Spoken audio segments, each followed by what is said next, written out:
Kami dari Universitas Mikroskill, Fakultas Informatika.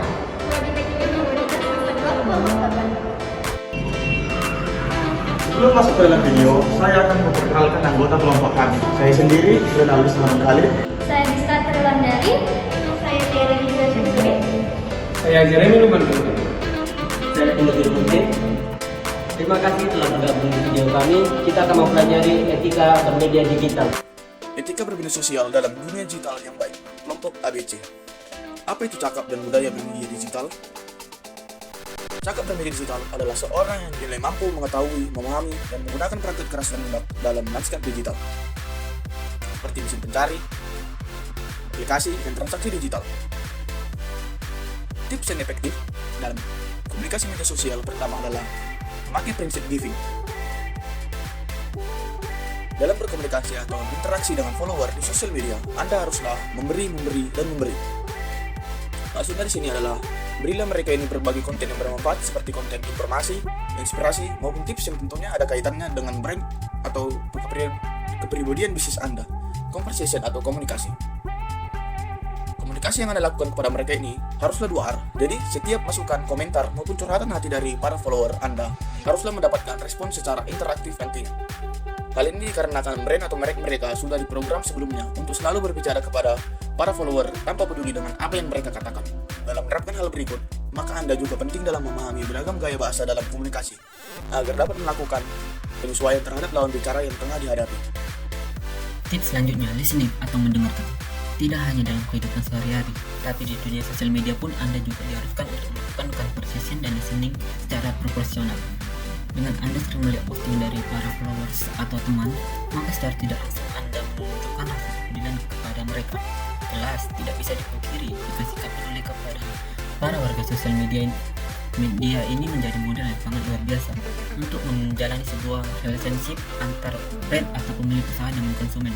First, tips ini dilakukan untuk mengerti gaya obrolan, yaitu ini, seperti kita yang ketahui, kalau kita mengobrol melalui chattingan ataupun media sosial melalui komentar terhadap orang lain, kita harus nyambung dalam komentar tersebut dan usahakan menggunakan bahasa-bahasa yang positif dan tidak mengandung kekerasan ataupun yang menyinggung seseorang. Jadi maksudnya di sini kita harus punya attitude dalam memilih kosakata yang kita pilih dalam berkomentar ataupun dalam chattingan di aplikasi media sosial.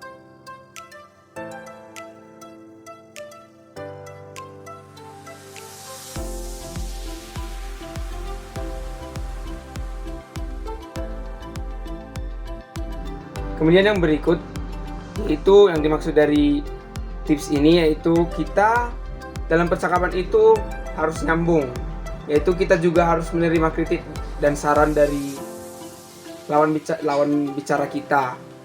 Menerima saran dari orang lain itu merupakan suatu perilaku yang baik, di mana kita harus bersabar dan menjelaskan dengan baik supaya permasalahan bisa dengan cepat terselesaikan dan menjadi clear dalam percakapan media sosial. Itu merupakan jenis teknik komunikasi yang efektif dan efisien.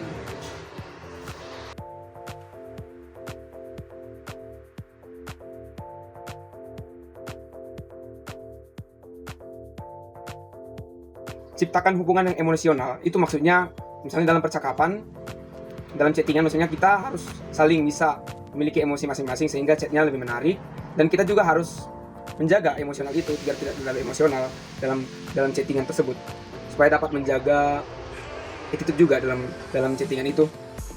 Bukan kepercayaan ini maksudnya lawan bicara kita itu tahu kita dan kita dapat mempercayakan diri kita, dia menjaga privasi kita sehari-hari dalam chattingan gitu, dan juga melalui media sosial, chat ataupun komen.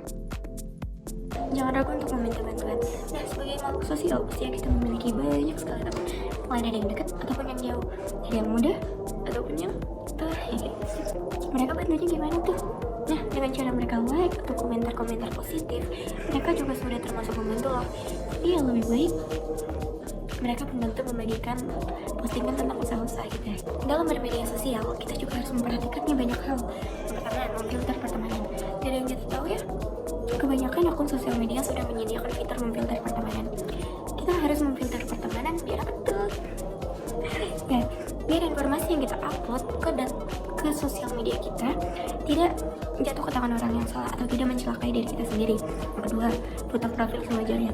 Ini banyak banget tuh kejadian sekarang, dari yang foto profilnya tuh bisa mencelakai diri sendiri, atau foto profil yang tidak dapat dikenali orang lain, atau menggunakan foto orang lain. Nah, itu nggak boleh ya. Lebih baik kita memasang foto profil yang sewajarnya saja. Kenapa? Ya karena biar bisa dikenali oleh orang lain dan tidak mencelakai diri kita sendiri. Yang ketiga, ini juga sering banget terjadi sekarang ya, mungkin karena emang status di sosial media.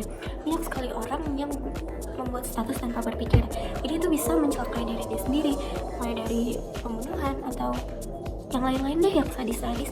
Jadi kita kalau ingin mengupload sesuatu atau membuat status, kita harus memikirkan dulu.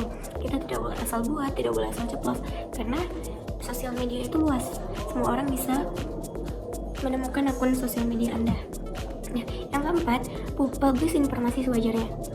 Ini nih, kita nggak boleh nih sembarangan mau publish informasi yang menurut kita pribadi di sosial media. Sorry, kita nggak boleh mempublish informasi pribadi di sosial media. Contohnya nih, nomor telepon. Kita nggak boleh mempublish nomor telepon, biar apa? Ya biar nggak ada orang iseng, atau biar kita menghindari penipuan. Dan alamat rumah nih, ini yang penting. Alamat rumah, kita nggak boleh mempublish alamat rumah ke sosial media karena bisa mencelakai kita. Dan itu termasuk privasi nggak sih? Ini nggak boleh ya. Yang kelima, bijak dalam membagikan konten. Ini juga banyak kasus sekarang di Indonesia tentang pembunuhan karena konten atau pelecehan karena konten atau yang sebagainya, cuman karena konten yang kita bagikan itu mengundang kejahatan orang lain. Ya menurut kita itu biasa saja ya, tapi kan kita nggak tahu nih orang lain gimana. Jadi ya menurut saya, kita kalau ingin konten, kita harus bijak. Kita harus memikirkan apa yang terjadi ke depannya. Apakah konten yang kita upload ini akan membahayakan kita atau tidak. Jika kita merasa ini akan membahayakan kita di suatu hari nanti, mending jangan deh, bahaya, nggak ada yang tahu soalnya.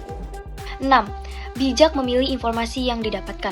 Banyak sekali informasi yang akan kita dapatkan di media sosial. Tidak menutupi kemungkinan, setengah dari informasi yang kita dapat adalah hoax. Maka selektiflah untuk memilah-milah informasi, jangan mudah percaya informasi yang belum jelas sumbernya. 7. Jangan suka pamer. Salah satu yang paling menyebalkan di media sosial ketika melihat seseorang membuat status berkesan pamer. Sesekali pamer tidak masalah, terkadang berbagi semua pencapaian dan prestasi dengan maksud memotivasi adalah salah satu hal yang positif. Namun, hal positif bisa mengubah menjadi negatif jika kata pamer itu menimbulkan kesan merendahkan orang lain dan terlihat sombong. Maka, hindarilah status yang terkesan pamer. 8. Jangan oversharing dan spamming. Buatlah kesan kepada teman media sosialmu bahwa kamu bukanlah orang yang suka oversharing. Seperti, setiap yang dilakukan harus dikatakan semuanya. Mungkin hal itu tidaklah baik, sebab orang tidak akan tertarik lagi kepadamu. Oleh karena itu, hindari oversharing dan spamming. 9. Selalu punya etika saat berinteraksi di sosmed. Selanjutnya, menjaga etika saat berinteraksi di media sosial. Di antara kita mungkin sering memberikan komentar pada sebuah postingan di media sosial. Usahakan berkomentar masih dalam koridor yang wajar, hindari menyindir dan hormati perasaan orang lain. 10. Interaksi seperlunya. Batasi interaksi di media sosial seperlunya saja, baik itu komentar, percakapan, atau memberikan sebuah like. Hormati privasi orang lain. Lebih baik cukup tahu saja daripada orang lain merasa tidak nyaman. Jadi, kesimpulan dari video presentasi kelompok kami yaitu dengan topik etika dalam bermedia sosial dalam dunia digital, yaitu gunakanlah bahasa atau attitude yang patut dipertunjukkan atau diperlihatkan dalam media sosial, baik itu dalam postingan berupa video, foto, ataupun status, baik juga berupa chattingan, apapun yang aktivitas dalam media sosial, karena zaman sekarang media sosial ini adalah merupakan media kita berkomunikasi melalui perangkat elektronik, yaitu media digital. Jadi kita harus menjaga sikap kita, karena setiap orang yang melihat apa yang kita buat, yang kita posting ataupun yang kita salurkan dalam media sosial itu langsung mengetahui bagaimana sifat atau perilaku kita. Seperti yang kita tayangkan dalam slide sebelumnya, yaitu tips atau langkah-langkah agar kita dapat menjaga attitude dalam bermedia sosial. Karena seperti yang kita ketahui, jika kita membagikan spam atau postingan yang tidak layak dipertunjukkan dalam publik, maka kita juga akan bisa dituntut oleh pihak-pihak yang melihat postingan kita. Karena zaman sekarang undang-undang ITE sangat marak sekarang, karena bebasnya berkomunikasi dalam media sosial dan juga menipisnya moral dalam bermedia sosial atau bercakap dalam media sosial. Jadi untuk itu kami dari kelompok ini membuat topik beretika dalam bermedia sosial dalam dunia digital, karena maraknya yang terjadi sekarang ini dalam bermedia sosial. Jadi untuk itu, untuk kawan-kawan atau teman-teman serta guru pembimbing ataupun dosen yang pembimbing yang kami hormati, kami mengucapkan banyak terima kasih dari kelompok ini. Dan jika ada kata-kata yang salah atau kurang berkenan, mohon dimaklumi dan bisa dalam komentar nanti disalurkan supaya kami dapat memperbaiki ke depannya dan memperbaiki video kami dalam menyampaikan topik-topik kami yang akan kami sampaikan berikutnya. Sekian dari kami, kelompok kami, dan akhir kata kami ucapkan terima kasih.